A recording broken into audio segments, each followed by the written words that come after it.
아멘. 오늘 7월 첫째 주입니다. 사도행전은 69번째 시간으로 오늘 나누게 됩니다. 저희 사도행전 계속 보고 있는데요, 바울의 3차 전도 여행 여정에 우리가 거의 막바지에 다다르고 있습니다. 오늘 내용은 조금 특별한데요, 저희가 지난주에는 어떤 내용을 나눴었죠? 유두고라는 아주 순수하고 또 성실했던 청년의 이야기를 나눴었습니다. 유두고를 설명함에 있어서 그가 성실했다? 아주 마음이 순박했다? 이런 표현 잘 못 들어보셨죠? 왜냐하면 유두고는 그냥 졸다가 집중 안 하고 열심도 없이 간절함도 없이 그냥 저 뒤에 앉아서 졸다가 떨어져서 안타깝게 목숨을 잃으네. 그러나 하나님께서 은혜로 살려주시긴 했지만 우리가 기억하는 유두고는 아주 예배 열심도 없고 마음의 진정성도 없고 뭔가 열심히 하려고 하지 않는 그런 청년의 전형으로 여겨졌었습니다. 그러나 제가 그것을 조금 뒤집어서 설명드렸었습니다. 유두고는 하인이었어요. 하인. 아주 그 지역의 유지의 종으로 고된 일을 하는 그런 사람이었습니다. 그러나 그가 자발적으로 제 발로 말씀을 들으러 와서, 나이가 어리고 그죠? 청년이었잖아요. 그리고 험한 일을 하다 보니 뒤에 앉아서 그렇게 말씀이라도 들어보려고 하고 있었습니다. 그러나 그 당시 불을 켜놓고 밤을 새면서 말씀을 나눈다? 그런 경우 거의 없었어요. 유두고가 얼마나 피곤했는지 잠을 이기지 못하고 거기서 떨어졌다는 거예요. 너무나 안타깝고 황망한 죽음이죠. 그런 상황에서 하나님께서는 그를 살리시고 그의 삶이 어떻게 다른 이들에게도 위로가 될 수 있는지를 말씀을 통해서 저희에게 설명을 해 주셨습니다. 자, 이처럼 저희는 사도행전 여정을 지금 오늘 69번째 보고 있는데, 주로 바울이 전도 여행에서 만났던 사람, 또 일어났던 사건, 또 사람들과의 관계, 혹은 그 속에서 바울이 나눴던 말씀이나 가르침을 저희가 보고 있었습니다. 그래서 어떤 정황이 있고 상황이 있고 그 안에 관계적인 어떤 다이나믹이 있고 그 속에서 나눴던 대화라든지 하나님께서 역사하심들을 보통 나누곤 했었습니다. 자, 그런데 오늘은 아주 좀 특별한 본문을 나누게 되는 날입니다. 오늘 본문의 첫 장면 보십시오. 바울이 밀레도에서 사람을 에베소로 보내어 교회 장로들을 청하니 오매 그들에게 말하되. 자, 이제 저희가 3차 전도 여행 쭉 여정에 있습니다. 지도를 한번 보실까요? 이렇게 쭉 여정을 가고 있는데 화살표가 가는 것을 보십시오. 여기가 밀레도입니다. 밀레도라는 지역을 이제 바울이 거쳐서 가고 있는데요, 자, 네모박스 쳐지는 게 에베소입니다. 에베소 보이시죠? 네, 아주 근처에 붙어 있어요. 그래서 바울이 밀레도를 지나 이제 예루살렘으로 돌아가려고 하고 있는데, 본인이 가장 많은 시간을 할애해서 사역했던, 가장 애틋한 마음이 있던 에베소 지역에 있던 장로들, 그러니까 성도들의 대표, 성도들로 대표되는 장로들, 즉 저와 여러분에게, 성도들에게 마지막으로 고하는 고별 설교를 나눈 것이 오늘 본문입니다. 성경에는 다양한 스토리와 또 관계, 또 예수님의 가르침, 또 그분이 주셨던 예화들, 다양한 것들이 있죠. 자, 그런데 오늘 본문은 좀 특별한 것이 있다고 생각합니다. 지금 저희가 나누고 있는 이 바울의 3차 전도여행 사도행전 20장은 바울 사역의 초창기가 아닙니다. 그죠? 바울 사역의 초창기가 아니라 바울의 사역과 혹은 신앙과 교회를 교육하고 교회를 세워감에 있어서 뭔가 농이 익은 아주 마무리를 향해 다가가고 있는 그런 상황입니다. 동시에 교회와의 관계라든지 혹은 우리 신앙생활에 있어서도 무엇이 중요한 것인지, 우리가 어떤 것을 우선순위에 두어야 하는지를 좀 되짚어 줄 수 있는, 정말로 잘 정리해주는 그런 내용이라고 할 수 있습니다. 제가 지금 계속해서 사도행전이 69번째 시간이다라는 것을 강조하고 있는데요, 보통 이렇게 순서대로 성경을 보다 보면 제가 그 말씀 본문의 맥락과 정황과 관계적인 그런 감정의 대화라든지 어떤 상황이었는지, 서로 어떤 사이였는지를 설명하는데 많은 시간을 할애합니다. 그리고 나서 이 본문이 우리에게 무엇을 이야기하려고 하는지를 나누었었는데요, 오늘 설교는 지금까지 제가 나눴던 설교 방식과 꽤나 다를 것입니다. 바울이 가장 오랜 시간 동안 사역했던 이 에베소의 성도들을 마지막으로 보는 그런 장면이에요. 이제 앞으로는 다시 볼 수 없다라는 것을 알고 있어요. 성령께서도 여러 방식을 동원하셔서 바울에게 말씀해 주셨고, 바울도 스스로 직감하고 있었습니다. 이제 예루살렘으로 돌아가서 로마로 가게 되면 다시는 이 성도들을 볼 수 없다라는 것을 알고 있었거든요. 자, 그러니까 마치 유언을 전달하듯이 자기가 지금까지 가져왔던 그런 신앙과 사역과 그들과 가졌던 그런 애틋한 관계들을 정리하면서 가장 소중한 말들을 전하는 그런 시간이라는 것이죠. 그래서 오늘은 우리가 계속해서 순서대로 강해 설교를 나누고 있는데, 이런 도중에 정말로 가끔 등장하는 굉장히 교훈적이면서 또 우리의 삶을 돌아볼 수 있는 그런 내용임을 기억하시고 오늘 말씀을 좀 잘 따라와 주시면 좋겠습니다. 제가 서론이 너무 긴데요, 높아심에 다시 한번 강조하지만 오늘 내용은 복음서 전체를 거치고 또 사도행전을 68번 다 본 분들이 이제 이 교훈을 듣게 되는 시간이에요. 아시겠죠? 오늘 또 하필 이렇게 처음 오신 분들이 있어가지고, 처음 오신 분들은 또 하나님께서 새로운 은혜를 주실 줄 믿습니다.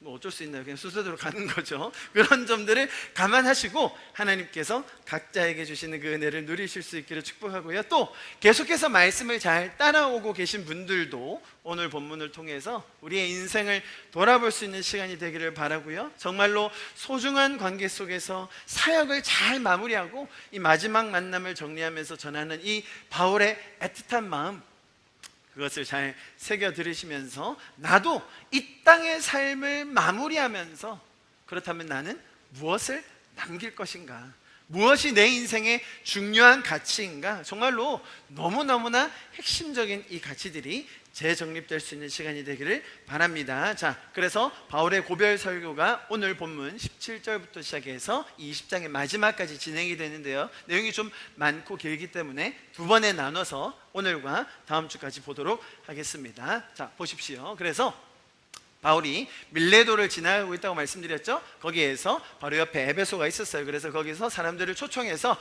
거기에서 모임을 가집니다. 그래서 그들이 왔어요. 그들에게 말하되, 보십시오, 아시아에 들어온 첫날부터 지금까지 내가 항상 여러분 가운데서 어떻게 행하였는지를 여러분도 아는 바니. 자, 이것이 중요합니다. 성경이 우리에게 강조하는 것 중에 하나는 어떻게 행하였는지입니다. 반대로 말하면 무엇을 하는지보다는 그것을 어떻게 행하는지가 훨씬 중요하다는 것입니다. 이해하시겠죠? 우리가 하나님 앞에 섰을 때, 주님, 제가 그래도 세상에 살면서요 이 정도 이뤘습니다. 주님, 이 정도 건물 세웠고요, 이 정도 직위 이루었고요, 이 정도 성과 이뤘습니다. 그런 자랑 하지 않을 거예요. 우리가 어떤 위치에 있건 어떤 자리에 있건 무슨 일을 하건 간에 그 일을 어떻게 행하였는지, 여러분, 그것이 우리 신앙에서 너무나 중요한 가치임을 바울이 우리에게 다시 한번 설명해 주고 있습니다. 자, 그래서 우리는 그리스도 안에서 무엇을 하든지 간에 하나님께 하듯이 또 어떻게 하는지를 잘 배워서 우리가 신앙을 하는 것이 너무나 중요한 것을 본문이 설명해 주고 있는데요. 자, 그러나 전제가 하나 있습니다. 여러분, 이 글은, 지금 이 권면은 바울이 에베소의 성도들에게 전하는 것입니다. 그리스도 안에서 우리가 믿음을 가지고 있는, 은혜를 알고 있는 성도들에게 전하는 이야기라는 것이죠. 하나님의 은혜로 그리스도의 보혈의 공로로 구원함을 얻은 성도들이 하나님의 마음과 원리를 배워가면서 사는 그 신앙 안에서 들어야 하는 그런 내용이다라는 것입니다. 여러분, 성도들은 죄로부터 자유한 사람들입니다. 죄의 사슬, 죄의 결과, 죄의 시스템, 죄의 유혹으로부터 해방되어서 자유로울 수 있는 자, 그런 인격성을 가진 영혼이 저와 여러분 성도들이라는 것이죠. 이 구원을 얻지 못한 영혼들은 죄의 노예, 죄의 종으로 산다는 것이 성경의 기록입니다. 그 말은 무슨 뜻이냐? 종이다, 노예다 라는 말은 스스로의 의지, 노력, 애씀으로 그것이 자유함을 얻을 수 없다는 것이죠. 어떤 지성이든 어떤 결단이건 상관없이 죄에 휘둘려서 사는 그 상태가 죄의 노예다, 죄의 종이다라는 것입니다. 여러분, 이것이 얼마나 큰 차이인지 모릅니다. 심지어 그들은 어떤 것이 죄인지, 어떤 것이 인생의 참된 목적인지를 그들 스스로 아무리 노력하고 개발하고 연구한다고 해도 알 수가 없는 것이죠. 그것이 성경이 말하는 죄의 노예, 죄의 종이 되었다는 의미입니다. 반대로 구원을 얻은 저와 여러분은, 성도들은 하나님의 은혜로 그것을 알 수 있게 되었습니다. 아, 하나님이 살아계시는구나, 하나님께서 우리와 인격적인 관계를 맺기 원하시는구나, 하나님이 선이시구나, 하나님께서 우리에게 참된 의미와 가치와 인생의 방향을 가르쳐주고 계시는구나, 이것을 안다는 것이 우리 인생에 얼마나 큰 은혜요 감사입니까? 그렇기 때문에 우리는 그것을 아는 성도들로서 죄를 선택하지 않을 자유, 그것이 참된 자유 아니겠습니까? 그런 자유 안에서 살 수 있는 자들이 된 것이죠. 그리고 하나님께로부터 멀리하는 그 죄를 알고 있기 때문에 이제 우리에게는 어떤 것이 죄적인 것인지, 어떤 것이 의롭고 공의로운 것인지를 아는 지혜가 생겼어요. 자, 그래서 성경은 그런 전제하에, 그죠? 성도들에게 보내는 이런 권면에서 그런 전제하에 뭘 강조한다고요? 무엇을 할까가 아니라 어떻게 할까를 더 강조한다는 것이죠. 자, 제가 그래서 이 균형을 맞추는 거예요. 이런 전제가 있다. 성도들에게는 사실 그리스도 안에서 무엇이든 죄가 아닌 이상 뭐든지 하나님께서 우리에게 주신 그런 은사와 부르심과 우리의 달려갈 길 안에서 무엇이든 해도 괜찮은 그런 자유가 있다는 것입니다. 그러나 우리는 어떻게 해야 할지까지 배울 수 있는 자들이죠. 자, 그런데 문제는 뭐냐? 이 전제를 잊은 채 세상에서도 이런 말 많이 하거든요. 아유, 어떻게 하는지 중요하죠. 어떻게 해야 됩니까? 열심히 하고 최선을 다하고 포기하지 않고. 여러분, 그런 말 세상도 합니다. 여러분, 그럼 세상에서 하는 말과 오늘 바울이 전해주는 권면이 얼마나 차원이 다른지 보게 되실 것입니다. 자, 그러나 이 전제를 잊은 채 우리의 마음의 소원대로, 죄적인 본능이 원하는 대로 다하게 내버려 둘 수는 없는 거예요. 이 두 가지를 다 기억하셔야 되는 겁니다. 성경은 어떻게 행하는지를 강조하고 있습니다. 그러나 그것의 전제는 뭐라고요? 우리가 죄가 무엇인지, 의가 무엇인지, 하나님의 뜻이 무엇인지를 아는 상태여야 하는 것입니다. 여러분, 예를 들어서요, 하나님의 이런 가치관, 기준 없이 부모님들이 겪는 가장 어려운 난관 중에 하나가 그런 것이 있어요.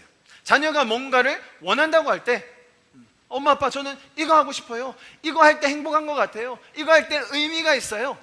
자, 그런데 부모 입장에서 그게 뭐든 간에 막을 수 있는 방법이 없어요. 기준이 없다면. 저는 목회자로서 하나님께서 주신 이 은혜, 또 기준이 사라졌을 때 세상이 어떻게 돌아가는지에 대해서 문화적인 면, 사회적인 면, 또 철학적이고 신학적인 면에서 너무 그것을 잘 관찰하려고 하고 또 이해하려고 주중에 많은 노력을 하고 있습니다. 그런 과정 속에서 한 자매가 인터뷰하는 것을 봤어요. 설정한 상황이 아니라 실제로 자기의 삶에 대해서 인터뷰하는 그런 장면이었습니다. 이 자매의 아버지는 변호사입니다. 어머니도 전문인 직장인으로서 굉장히 잘 사는 그런 집안의 정상적인 행복한 어린 시절을 보낸 자매였어요.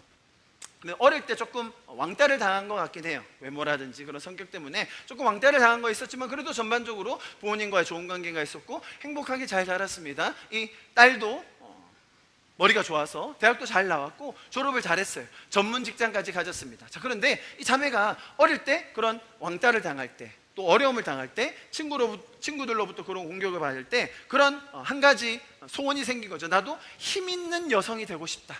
나도 매력적인 여성이 되고 싶다.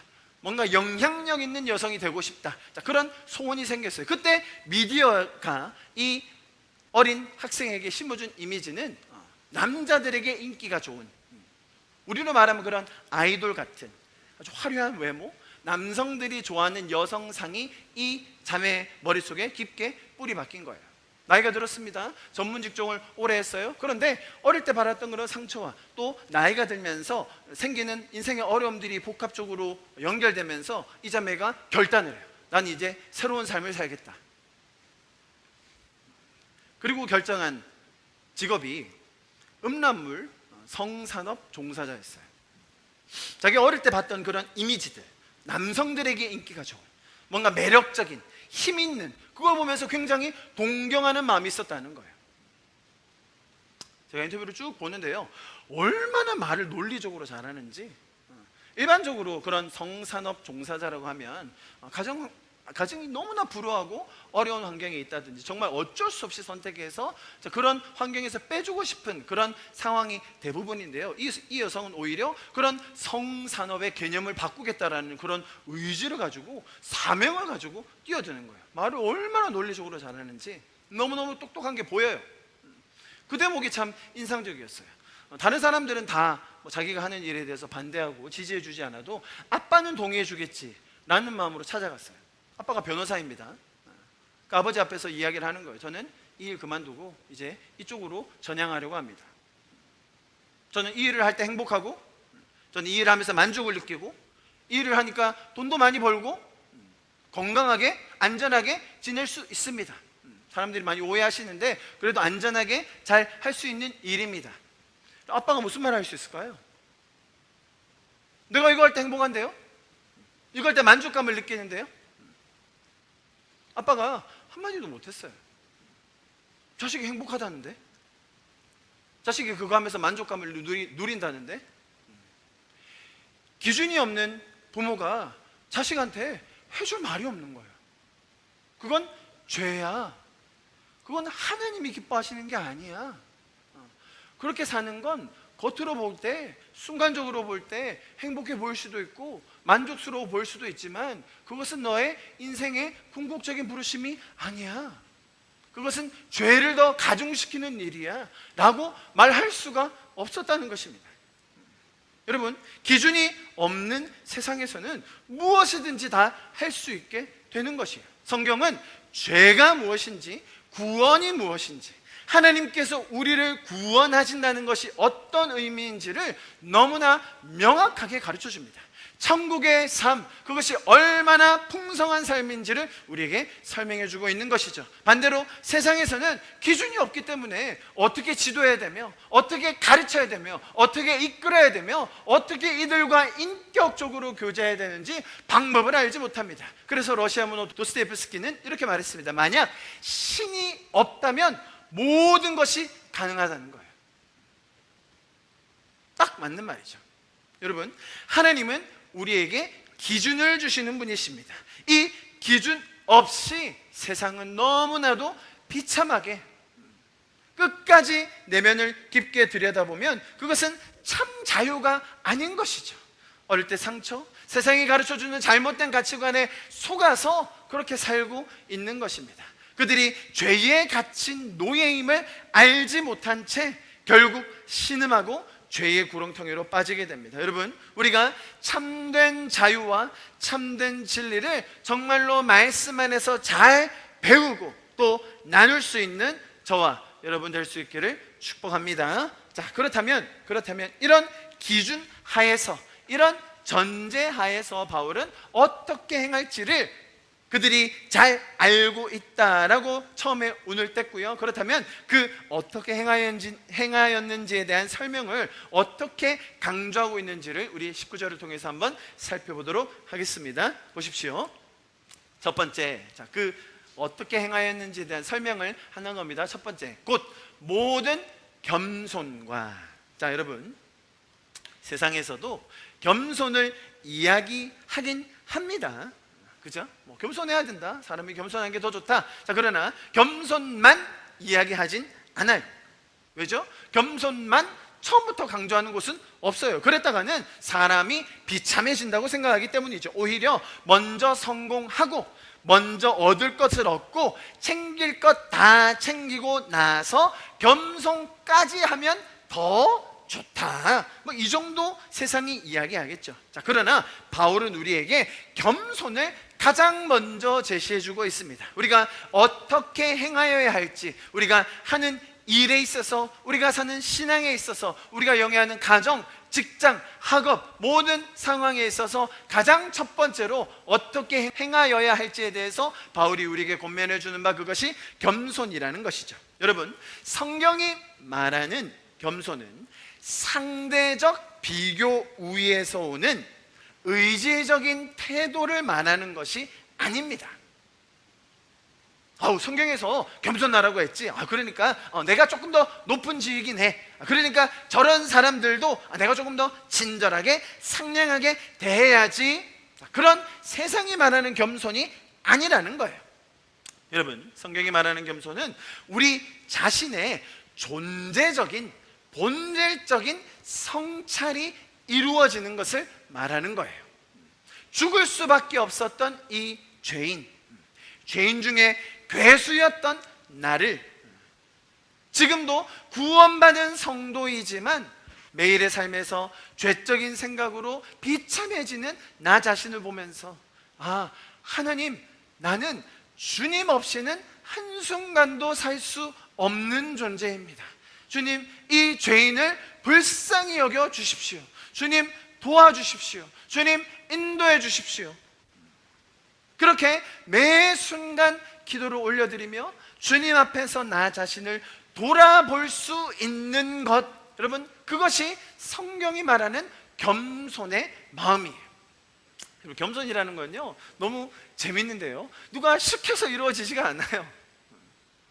누가 옆에서 막 가르쳐주고, 아무리 카리스마 있는 설교자가 앞에서 소리를 바락바락 질러도 겸손해지지 않아요. 회개를 강요하고 겸손을 강조한다고 해서 그것이 우리 안에 이루어지지 않는 것이 참 신비합니다. 여러분, 내 자신을 하나님 앞에서 정직하게 바라볼 때, 그때 겸손이라는 것이 우리 안에 저절로 생기게 되는 것입니다.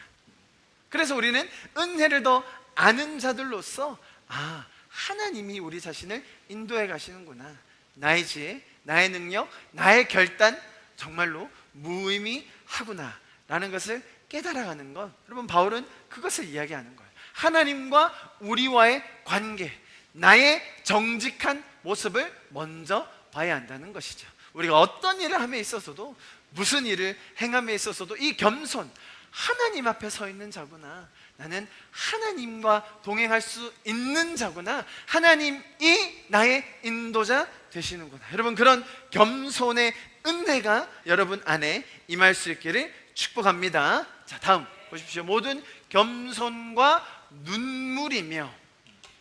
자, 여러분, 하나님 앞에서 내 자신을 바로 바라볼 수 있는 그 은혜가 겸손이라면, 두 번째로는 하나님의 시선으로 세상을 바라보게 되는 것, 그것이 눈물이에요.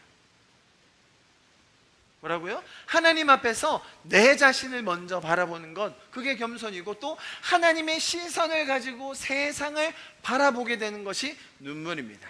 제가 좀 전에 한 자매의 예를 들면서 그런 세상에 돌아가는 상황들을 문화적인 면, 사회적인 면, 또 철학적이고 신학적인 면까지 계속 돌아보려고 노력한다고 말씀드렸는데요, 그런 마음으로 우리 일상에서 계속 나오는 뉴스들 접하려고 노력을 합니다. 요즘은 뉴스를 보지 않는 사람들이 점점 늘고 있다고 합니다. 나 한 명도 건사하기가 정말 녹록치 않은 그런 삶인데, 뉴스들을 보면 너무 마음이 답답하고 심지어 우울해지기까지 하죠. 그래서 사람들이 좀 이런 거 좀 안 보고 살고 싶다라는 경향이 생기는 것 같습니다. 우리 빌립보서 3장의 말씀 18, 19절 우리 한 목소리로 좀 같이 읽어볼까요? 시작. 내가 여러 번 너희에게 말하였거니와 이제도 눈물을 흘리며 말하노니 여러 사람들이 그리스도의 십자가의 원수로 행하느니라. 그들의 마침은 멸망이요 그들의 신은 배요 그 영광은 그들의 부끄러움에 있고 땅의 일을 생각하는 자라. 아멘. 바울의 눈물이 누구를 향해 왜 있는지를 여러분 아시겠죠? 우리가 주중에 그런 뉴스들을 보면서, 우리 주변의 사람들을 보면서, 사건 사고들을 보면서 하나님의 마음을 가진 자들로서 눈물이 날 수밖에 없는 것이죠. 왜입니까? 그들이 잘 살고 못 살고, 가난하고 부유하고, 성공하고 실패하고의 차원이 아닌 거죠. 그들은 십자가의 원수 되게, 하나님의 뜻을 알지 못한 채 결국은 멸망으로 가고 있는 영혼들인 것입니다. 그래서 우리는 그들을 보며 하나님의 마음으로 눈물을 흘리게 되는 것입니다. 이 하나님의 마음과 심정으로 세상을 바라보며 그 하나님의 눈물과 탄식이 우리의 삶에도 동일하게 있을 수 있는 것입니다. 여러분, 그 하나님의 마음이 우리에게도 부어질 수 있도록 우리가 기도하기를 소망합니다. 할렐루야. 자, 다음 보세요, 여러분. 모든 겸손과 눈물이며, 그 다음 유대인의 관계로 말미암아 당한 시험을 참았다. 자, 보세요. 제가 설명드렸듯이 이 바울이 설명하고 있는 순서, 먼저 겸손, 그 다음에 눈물, 이렇게 설명이 진행되고 있잖아요. 여러분, 이것은 비단 세상에서 말하는 일반적인 겸손함 혹은 동정심, 자아성찰도 할 수 있고요, 불쌍하고 가난한 사람을 보면서 긍휼한 마음으로 도와줄 수도 있잖아요. 자, 그 정도에서 그치는 것이 아니라고 제가 설명드렸는데요. 왜냐하면 말하는 표현, 단어 자체는 비슷할 수도 있어요.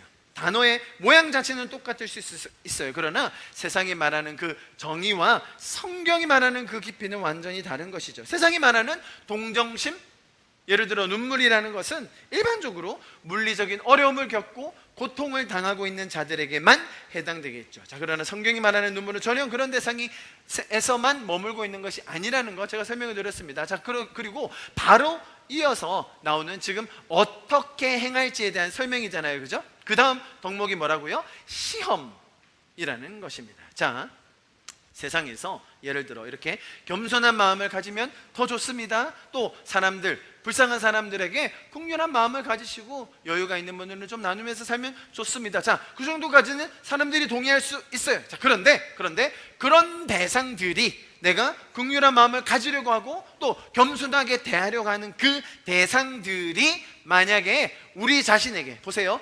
관계로 시험을 준다고 생각해 보십시오. 관계라는 말의 뜻은 음모를 꾸몄다는 얘기예요. 없는 일을 막 지어내고 다른 이들의 잘못을 나에게 덮어씌우고 의도적으로 나를 음해하려고 공격을 하고 있어요. 자, 이런 상황에서 겸손해질 수 있습니까? 그런 대상들을 내가 동정심으로 바라볼 수 있나요? 그들을 향하여 눈물을 흘릴 수 있습니까? 세상에서 그럴 수 없죠. 복수해야 합니다. 바로 잡아야죠. 고소해야 합니다. 고소. 이겨야 될 것 아닙니까? 자, 그런데 보세요. 바울이 굉장히 우리에게 심오한 말을 전해주고 있는데, 바울이 그때 그 시험을 어떻게 했다고요? 참았대요. 참았다. 자, 여러분, 우리가 기억해야 할 몇 가지 부분이 있습니다. 여러분, 신앙에 있어서 이런 시험이 항상 있다는 것이죠. 우리가 신앙을 함에 있어서, 하나님을 따름에 있어서 시험이 항상 있다라는 거예요. 뭔가 우리를 반대하는 세력, 나의 이런 겸손함, 또 눈물, 내가 정말 하나님 앞에서 잘 살고 싶고 또 하나님의 시선으로 세상을 바라보며 살고 싶은데, 자, 그런 것들을 방해하는, 못하게 하는, 심지어 나의 약점들을 공격하는 그런 시험거리들이 있다라는 것입니다. 바울에게는 보세요, 여러분, 자신이 가장 아꼈던 대상입니다. 목숨을 걸 만큼 아꼈던 대상, 자기의 동족인 유대인들이었어요. 비록 자신은 헬라 지역에서 많은 사람들을 만나며 그렇게 사역하고 있지만 자신의 마음이 항상 첫 번째로 가 있었던 대상 유대인들이었어요. 자기 동족들이었어요. 그런데 어디를 가나 그 유대인들이 자신을 걸고 넘어지고 음해하려고 하고 공격했다는 겁니다. 바울이 얼마나 속상하고 억울하며 안타까웠겠습니까? 여러분, 우리의 삶에도 동일한 일이 일어납니다. 내 약점, 나의 아픈 과거, 나의 연약한 점들만 콕콕 건드리는 그 사단의 세력, 악의 세력, 그런 사건들, 그런 말들이 항상 도사리고 있음을 우리가 먼저 알아야 합니다. 여러분, 이것이 성경이 말하는 영적인 전쟁이라는 거예요. 물리적인 전쟁이 아니라, 물리적으로 우리를 우겨 싸는 것이 아니라, 내 마음의 그런 연약한 부분, 하나님을 닮아가고 싶고 하나님의 시선으로 살려고 할 그때에 항상 오는 시험거리가 있다는 것이죠. 사단은 우리가 그런 마음을 먹고 정말 하나님께서 주신 은혜로 살려고 할 때 그것을 못하게 하려고 막으려고 난리라는 거예요. 심지어 타인들은 그런 의도로 얘기한 게 아니에요.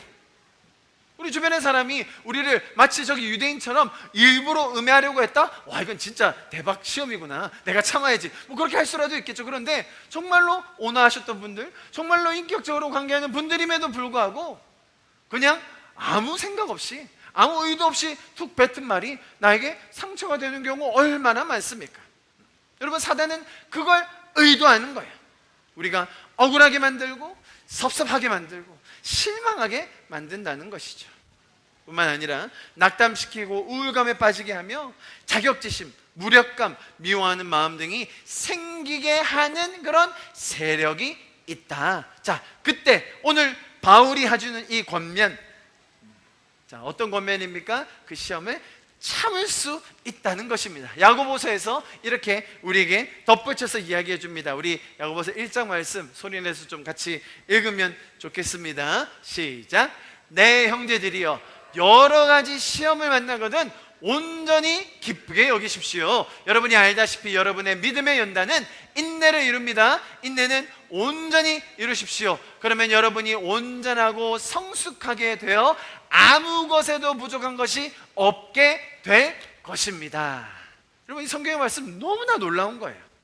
자, 시험은 있다는 거죠. 왜죠? 세상이 죄적이기 때문에요. 그러면 하나님이 우리에게 일부러 막 그런 시험거리를 주십니까? 그렇지 않아요. 오히려 죄적인 세상에서, 죄적인 관계 속에서, 죄적인 세상의 시스템 때문에 우리가 너무나 많은 경우에 그런 시험거리, 우리의 겸손함과 우리의 눈물을 막으려고 하는 그런 시험거리들이 생길 수밖에 없어요. 자, 그런데 성경의 권면은 뭡니까? 그런 시험을 만날 때 어떻게 하라고요?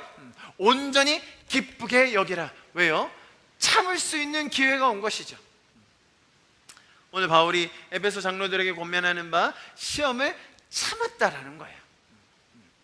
여러분이 알다시피 여러분의 믿음의 연단은 인내, 그것이 참는 것 아닙니까? 그런데 4절이 너무 놀라워요. 인내를 온전히 이루십시오. 그러면 여러분이 온전하고 성숙하게 되어 아무 것에도 부족한 것이 없게 될 것입니다. 성경이 너무나 신비하지 않습니까? 아무 것에서도 부족함이 없는 상태는 우리가 그 시험을 잘 인내할 수 있는 은혜가 있을 때 가능하다는 것이죠. 사실은 이렇게 하나님 앞에서 내 자신을 돌아볼 수 있는 그런 겸손과 또 하나님의 시선으로 타인들을 바라볼 수 있는 눈물을 가진 사람이 이 시험도 인내할 수 있는 거예요.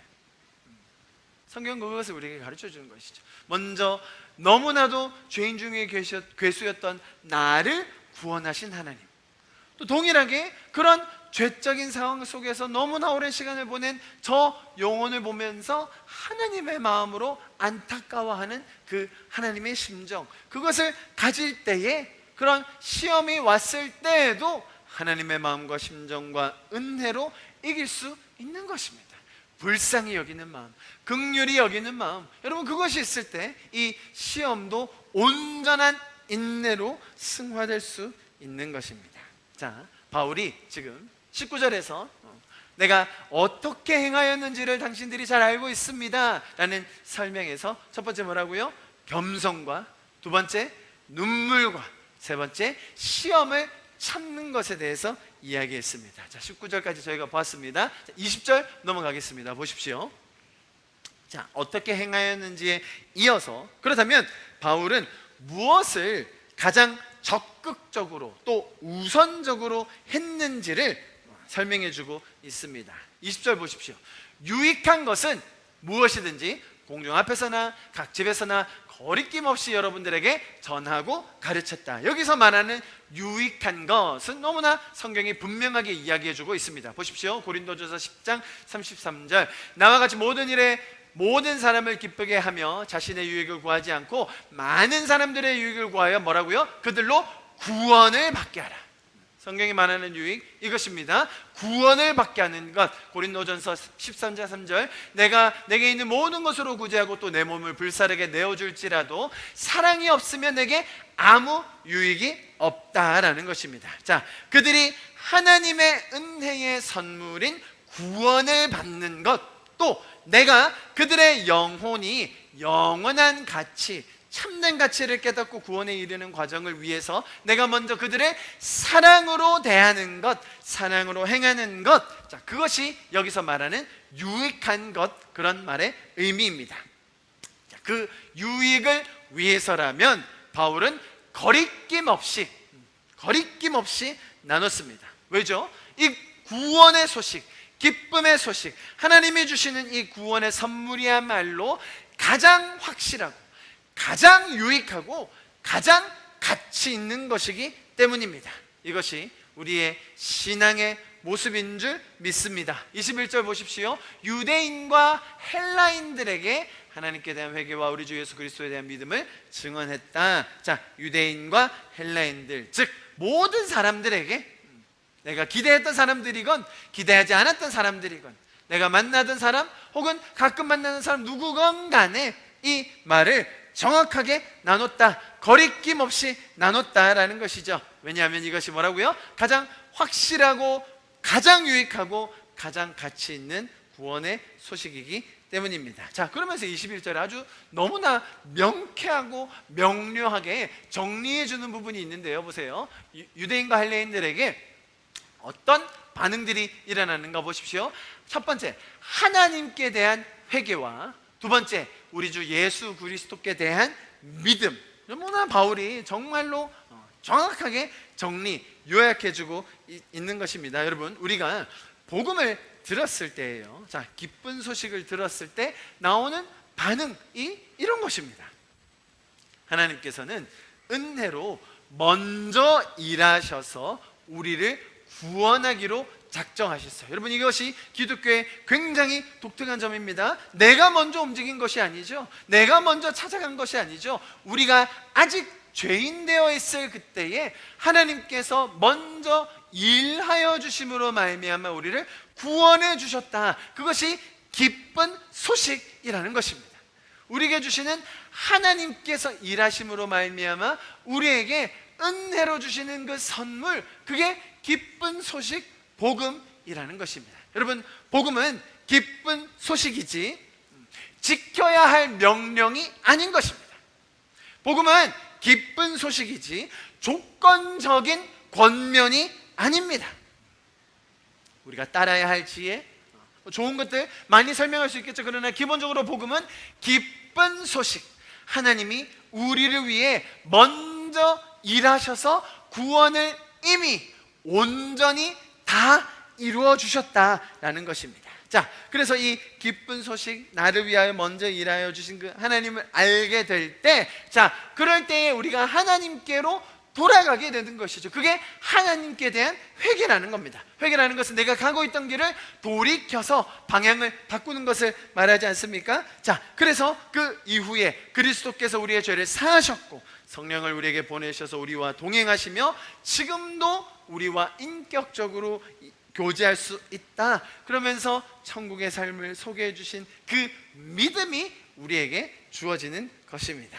자, 바울이 우리에게 정리해 주면서 권면해 주는 이 너무나 보화 같은 설명들 잘 귀 기울여서 보시면 좋겠습니다. 자, 그러면 마지막으로 우리가 너무나 잘 알고 있는 이 구절이 나오는데요. 이 부분만 보고 마무리하도록 하겠습니다. 22절부터 24절인데요. 자, 24절이 참 유명하지 않습니까? 그 전에도 성령께서 이제 예루살렘으로 가면 뭐가 기다리고 있다고요? 그런 결박과 환란이 기다리고 있다. 그럼에도 불구하고 바울은 어떤 결단을 합니까? 내가 달려갈 길과 주 예수께 받은 사명, 곧 하나님의 은혜의 복음을 증언하는 일을 마치려 함에 있어서는 나의 생명조차 조금도 귀한 것으로 여기지 않는다. 자, 이런 너무나 유명하고 엄숙하고 우리가 잘 아는 그런 구절인데요. 자, 이 구절은 보통 많은 분들이 참으로 비장하게, 왜죠? 생명을 걸면서까지 생명조차 아끼지 않으면서 이 주님이 주신 사명을 위해 달려가겠다라는 그런 결의, 그런 결단, 헌신, 이런 류의 선언으로 우리가 생각할 때가 많습니다. 또 그것뿐이겠습니까? 위에 보십시오. 22절에 보면 보라 이제 나는 성령에 매여. 자, 어떤 느낌이 드시죠? 바울이 자의적으로, 자발적으로, 인격적으로 가는 길이 아니라 마치 성령에 매여가지고, 붙잡혀가지고 억지로 끌려가는 느낌으로 볼 때가 많아요. 거기다가 한술 더 떠서 이제 23절에 보면 성령이 증언하여 내게 결박과 환난이 기다린다고 하는데 22절에는 그것 말고는 뭐라고요? 내가 무슨 일을 당할지는 알지도 못한다. 자, 보세요. 억지로 메워가지고 무슨 일이 일어날지도 알지 못한 채, 그런데 결박과 환난은 기다리고 있는데 내가 목숨을 버리는 한이 있더라도 이 일을 가련다.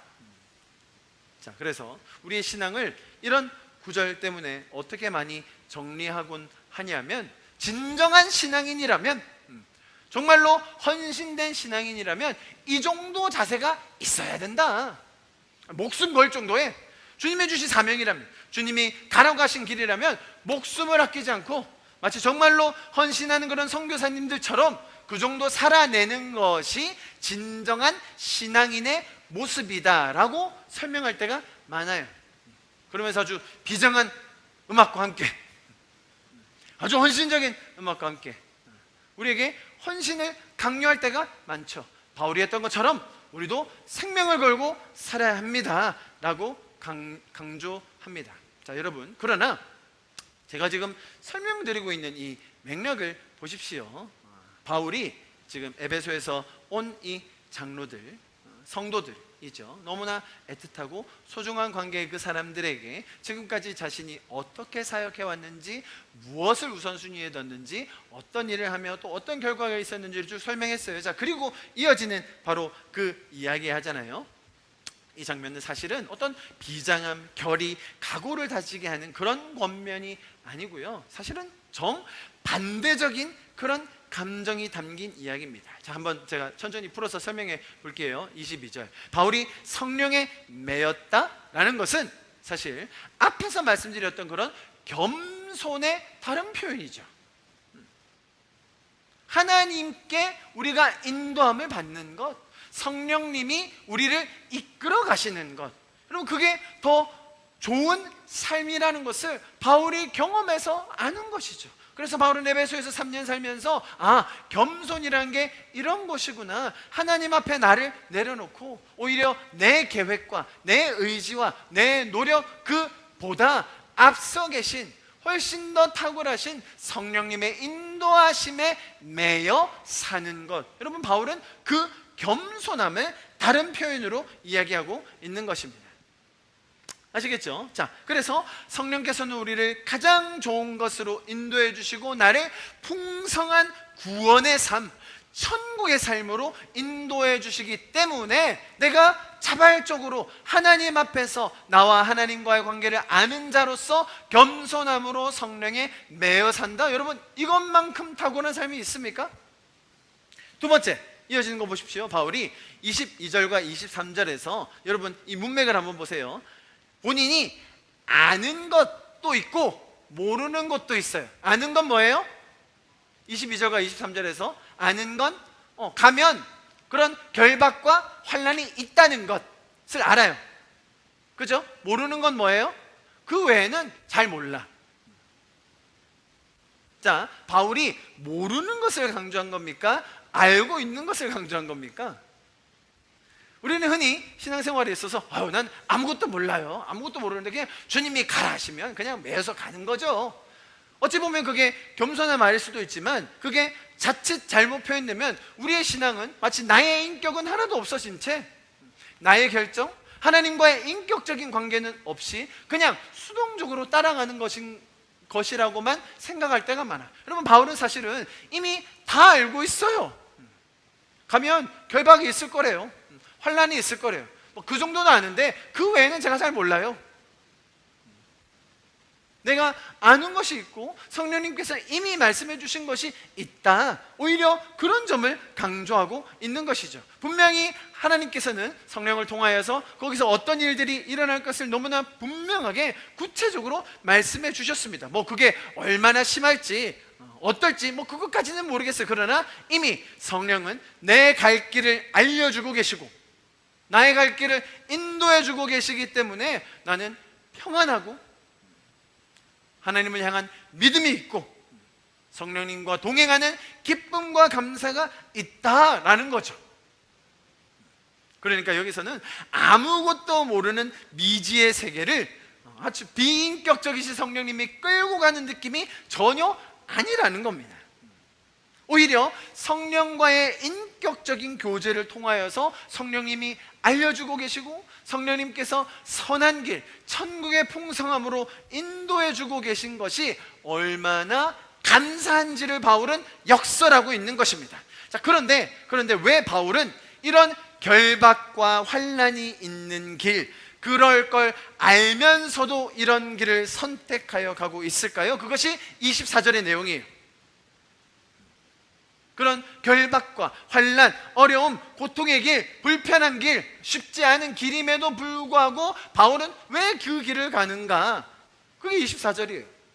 자, 여러분 각자에게 주신 그 길, 내가 달려갈 길, 각자의 자리에서의 부르심, 받아 사는 그 삶, 자, 그 안에서 성령과 교제하며 누리는 사명, 그게 뭐예요? 바로 이어서 나오죠. 하나님의 은혜의 복음을 누리고 나누는 것. 이것이 얼마나 귀하다고요? 나의 생명도 귀한 것으로 여겨지지 않을 만큼 귀하기 때문에 은혜의 복음을 누리고 나누는 것이 그만큼 귀하기 때문에 환난, 결박 있다고 해도 괜찮은데요? 그 정도는 제가 감당할 수 있어요. 그거보다 훨씬 귀한 것을 제가 알았거든요. 그만큼 귀한 것이 은혜의 복음입니다. 자, 그런 본인이 가진 감격을 이 에베소 장로들에게 전하고 있는 것입니다. 자, 얼마나 다른 접근인지 아시겠어요? 생명을 바칠 만큼 각오가 돼 있어요. 생명을 드릴 그런 헌신을 해야 진정한 신앙인이다.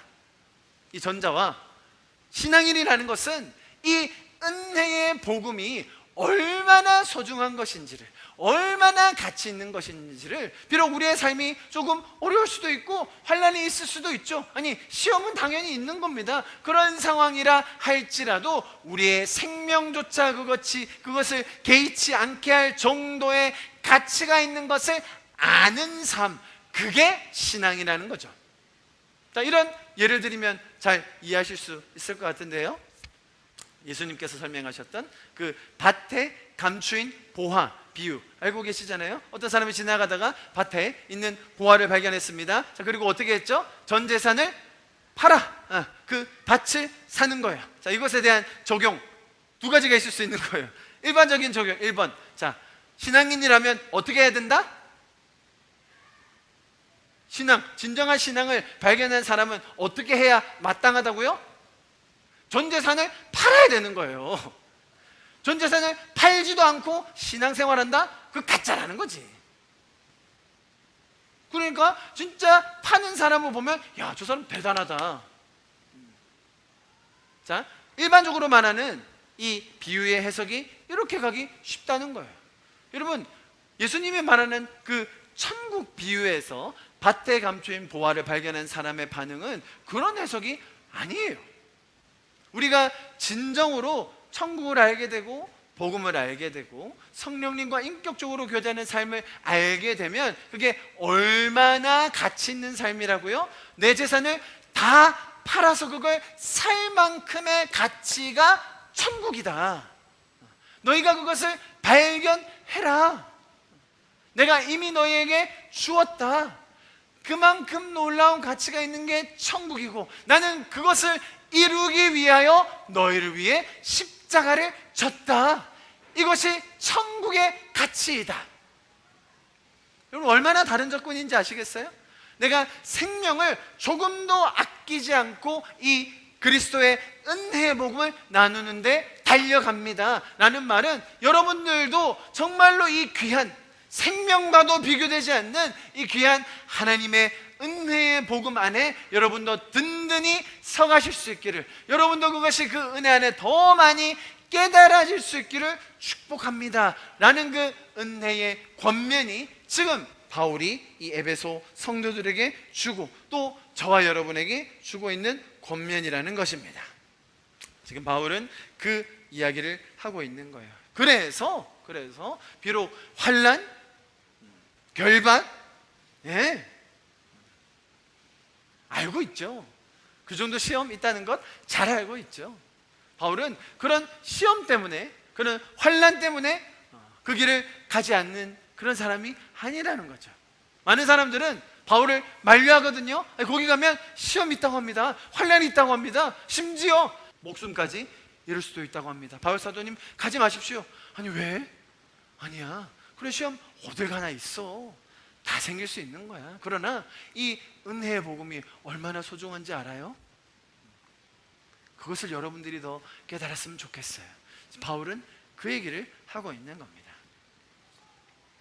여러분, 바울이 오늘 이 에베소 성도들을 향하여 주고 있는 이 권면, 우리의 삶이 어떠해야 하는지, 우리가 죄를 알고 하나님의 구원을 알고 하나님께서 우리에게 주신 그 은혜의 복음이 무엇인지를 아는 그 전제하에서, 그죠? 우리가 어떻게 행할 수 있는지를 바울은 너무나 일목요연하게 정리해 주었습니다. 겸손과 눈물과 또 시험을 참을 수 있는 그 은혜, 그 속에서 하나님께서 우리에게 주신 그 은혜의 복음, 그것을 가감없이, 지체함 없이 나눔으로써 하나님에 대한 회개와 또 예수 그리스도에게 대한 믿음이 생기는 그 삶, 그것이 우리의 신앙인 줄 믿습니다. 여러분, 우리가 그것을 바로 알고 또 은혜 안에 설 때에 성령님과 인격적으로 교제하면서 성령님이 이 땅에서 우리가 겪을 수도 있는, 또 필연적으로 생길 수밖에 없는 그런 시험이 왔을 때라도 우리는 그것에 위축되지 않고 오히려 더 당당하게 나의 안락과 나의 편의와 나의 성공을 위해서 인생을 선택하고 가는 것이 아니라, 비록 조금 불편해도, 비록 조금은 힘들어 보여도 이 길이 주님의 은혜의 복음을 우리가 더 누리고 나눌 수 있는 길이라면 정말 바울처럼 당당하게 갈 수 있는 그 은혜, 주님이 주시는 그 믿음이 우리 안에도 더 풍성해질 수 있기를 여러분 축복합니다. 할렐루야. 우리 좀 기도하고 오늘 예배를 마무리하면 좋겠습니다. 주의 사랑은, 주의 선하심은, 주의 은혜를 생각해보라. 하늘보다 더 높으신 아버지의 사랑, 크고 놀랍네. 아버지 사랑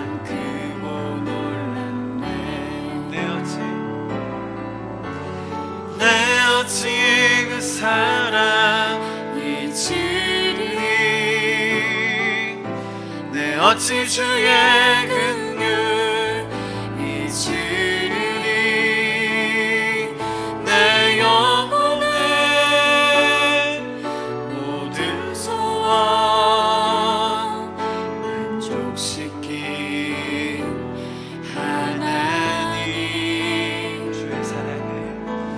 주의 사랑을, 주의 선하심을, 주의 은혜를 생각해보라. 하늘보다 더 높으신 아버지의 사랑, 크고 놀랍네. 아버지 사랑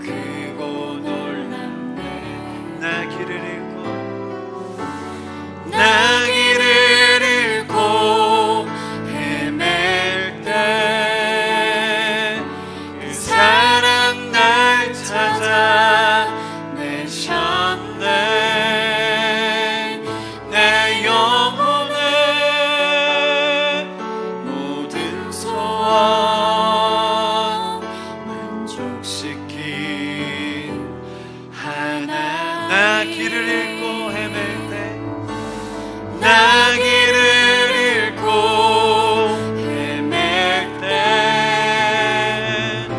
그 사랑 날 찾아내셨네. 내 영혼의 모든 소원 만족시킨 하나님. 주의 사랑은 주의 선하심은 주의 은혜를 생각해보라. 하늘보다 더 높으신 아버지의 사랑 크고 놀랍네. 아버지 사랑 크고 놀랍네. 네, 주님, 주님의 그 크고 놀라우신 사랑, 우리가 오늘 다시 한번 이 바울의 권면을 통하여 배울 수 있게 주님 인도해 주셔서 감사합니다. 주님 앞에서 겸손하게 서서 주님의 눈물을 가지고 어려움과 시험이 있을 때마다 주님께서 주신 그 은혜로 인내하게 하여 주셔서 감사합니다. 주님, 우리 신앙에 정말 무엇이 가장 소중한 것인지, 또 우리가 우리의 인생을 마무리하며 우리는 어떤 것을 남겨야 될지, 오늘 바울의